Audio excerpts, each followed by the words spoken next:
We're starting off this week's One Detroit with an important conversation about Michigan's workforce, workplace, and the work itself with our new Future of Work initiative. Where does Michigan stand in efforts to build a strong workforce that will keep the state competitive for years to come? Chad Livengood, senior editor at Crain's Detroit Business, joined me for the first of our monthly town halls on the future of work. The discussion covered wages, attracting and retaining talent, and meeting the needs of employers. Here's a portion of that conversation with guest panelists Brittany Afalter-Kane from the University Research Corridor and Jennifer Llewellyn from Oakland County, Michigan Works.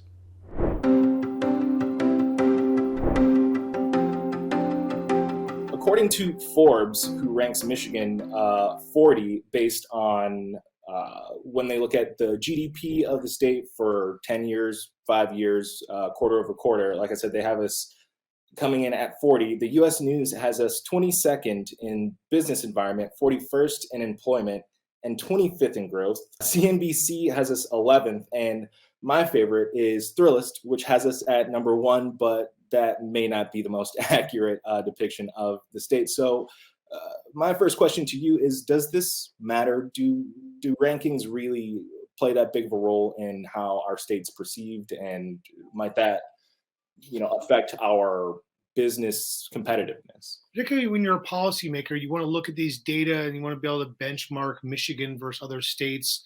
Right now, there is, at least in my mind, sort of an obsession with some of the southern states that are seemingly on the rise, particularly when it comes to the automotive industry.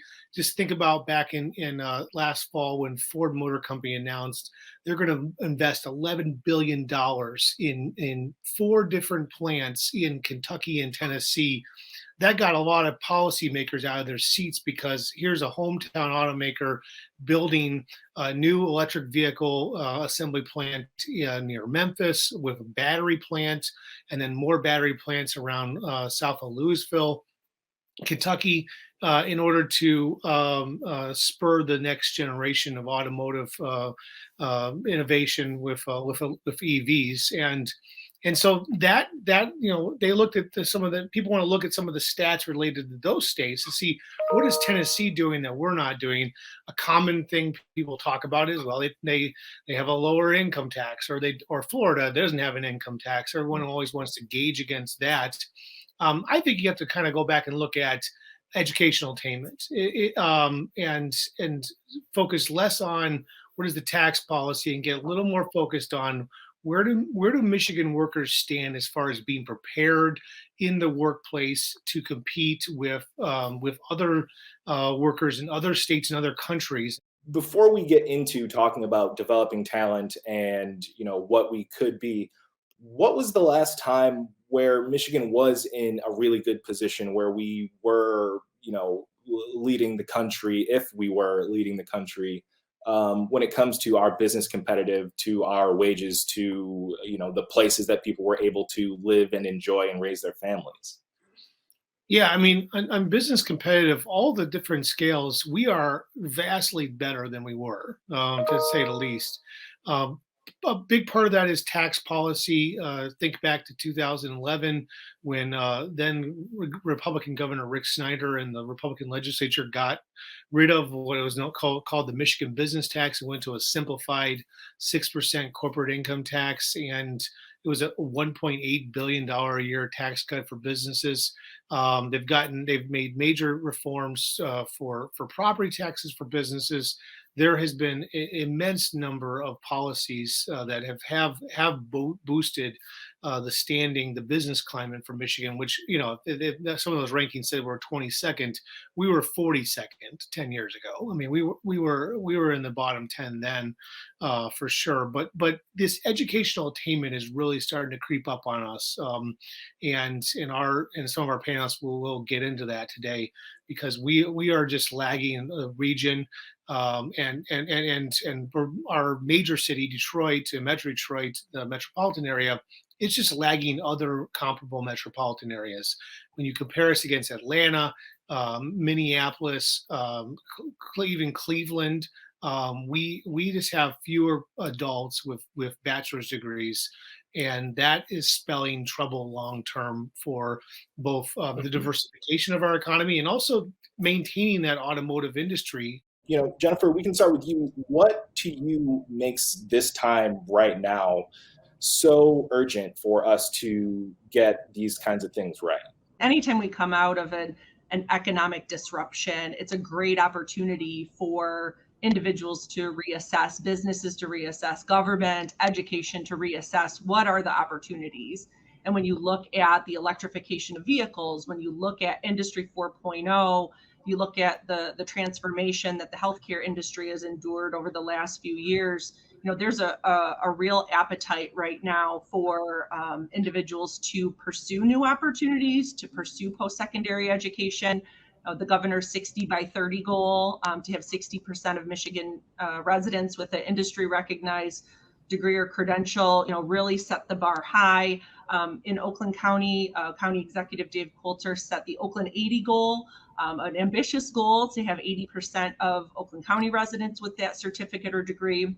And programs like Michigan Reconnect that are offering free community college tuition to any Michigan resident 25 or older. As difficult as COVID was and the pandemic was, and as much of a disruption as that caused the workforce and particularly challenges for our businesses, this is a really, really exciting time looking forward, at least from a workforce development perspective. As we're thinking about that, I guess the biggest question is, how do we create the talent that we will need that will draw business here? It's really important, universities prepare students for work, for being employed anywhere in the world. We do, however, we're good stewards. We live here. Michigan is our home. And so we want to make sure we are building really important relationships and pipelines to employers here in the state. And all three of my institutions are engaged in that. I know universities across the state are public and private. I think it's also important that we extend the conversation beyond just the recent college graduate to think about all of the alumni and the continuum of the career and what would attract them home. A few jobs ago, I was a talent director for Ann Arbor Spark, and I can't tell you how often I got requests from folks who were looking to come home after having been in California or Texas or Boston or wherever, because this is a good place to raise their family. And so, we got to think about the entire continuum. What does it look like if we do this successfully, if we invest in the right things, if we, help educate our future employees? What does that look like? We have two, I would say, clear-cut examples, maybe even three. One is Rocket Mortgage, Quicken Loans. They were a growing but still small 4,000 or 5,000 employee mortgage company out in Livonia, in the office parks of Livonia, when Dan Gilbert moved the company downtown around 2010. And now there's like somewhere in the neighborhood of 17,000 employees in downtown Detroit. The company that's largely a result of its growth, and also Dan buying up like every vacant office building along Woodward Avenue that he could get his hands on. But that brought a reinvigoration to the downtown core, and it brought more people. The company never releases data, but I've run into so many countless Quicken employees over the years who moved here from. They went to UCLA. They got recruited. They started at Quicken in an office in Phoenix, and they got transferred to Detroit. That's one example. They're a competitor in the wholesale market up the road in Pontiac, United Wholesale Mortgage. They also have had similar success in having a job set that requires a certain type of skill set and attracting people to the state. Yeah, that's a tough question. And the truth is they probably won't see it for a while. It will have a lag time for that. One of the questions you had asked us earlier was, what are some of the roadblocks or barriers to future progress? One of the things I'm going to shine a light on that I think is really a good thing. This past year we had incredible bipartisan support to pass in record time an incentives package to attract key projects to the state. we can do it. We know we can. That's proof of concept. We probably need to then take that next step and start to play the long game. We're not particularly good at that in Michigan.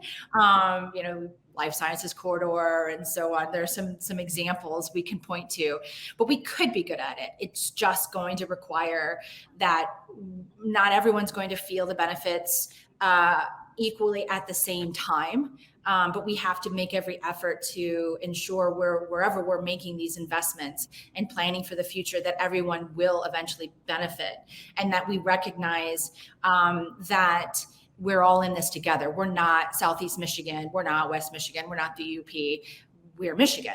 Finally, Jennifer, your thoughts on how Michiganders might feel the correct path being taken, again, at a time where it seems like we are so close to seizing certain opportunities that we may not get again. Yeah. I think it ultimately comes down to three basic things. And I make it sound basic. It's obviously much more complex than that, but it comes down to good jobs with competitive wages. It comes down to investing in people, whether that's the supports that they need, and building strong communities. And if we can leverage these opportunities to accomplish those three things, good jobs with wages, investing in people, and building communities, the rest will fall into place. And I know I'm oversimplifying it a lot, not just a bit, but it really, to Brittany's point, we come up with each new change in administration, we have new programs and new focus and new investment, and then we change the legislature, and then it happens in DC as well. And we've not developed a long-term sustainable strategy around how the state intends to invest in workforce development, economic development, longer term. And that's been one of our missions here in Oakland is really making sure that people know that the workforce system is here. It's accessible. It's easy to use. You can call, you can email, you can reach out to a career advisor at any point, because people do need to see the benefit. It's what's in it for me. How will this change my circumstances? How will this change my family? How will this change my future? And we all have a responsibility to do that. Can you still make it to the middle class if you're working in a service industry? Is that possible? If you get into an electrician journeyman track, you can make a pretty good living. There's just the problem with this notion that we need more. We don't go to college. You need more people to go become plumbers. We only need so many plumbers. There is a max on plumbers at some point in the economy. But right now, we cannot get enough people to write software code in this state right now. One key stat we haven't talked about: in Southeast Michigan, there are 800,000 living, breathing adults between ages of 25 and 60 right now who have gone to college and not finished. These are the folks who have the potential to get retrained, to learn a new skill, even in their 40s or even in their early 50s, because we know people, are working longer.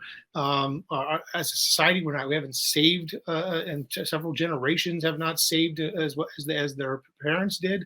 So they're going to be working almost till 70, if not longer. And so there is a trajectory here where there's plenty of opening and growth for people to get retrained, even in older age, and learn a new skill and adapt to a changing economy.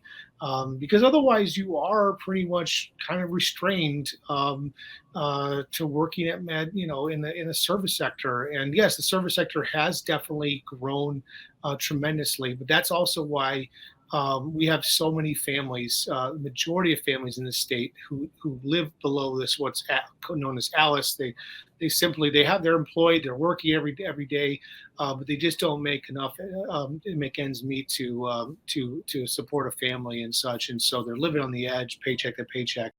Brittany, we'll leave it to you. Your last thoughts. I want to leave on a positive.